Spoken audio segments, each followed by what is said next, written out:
বন্ধুরা প্রথমে এই ভিডিওটা তোমরা ভালো করে দেখো, তারপরে আমি এর ফানি কমেন্ট বলবো। তো লেটস গো। ওষুধ দোকানে এসে পেছন চুলকাচ্ছিস কেন? মানুষ তো মাথা চুলকায়। আরে মাথা চুলকালে মাথা নুপুর হয় বলে, আর আমার পেছন চুলকাচ্ছে, পেছনে কিডনি আছে গুলো। কি বলবো, কোনো কাজ করতে দিচ্ছে না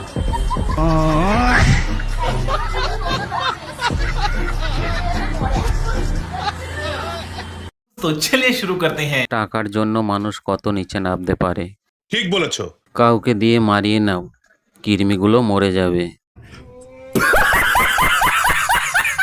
কলিযুগের মহিলা, লজ্জা বলে কিছু নেই, আসলে শিক্ষার অভাব। বাত তো সহি है।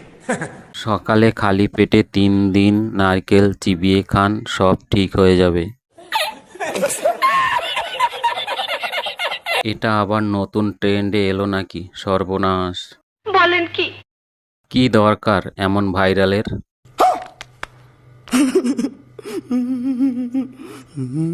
পেছনে শুকনো লঙ্কা লাগাবে নাকি? ये क्या है?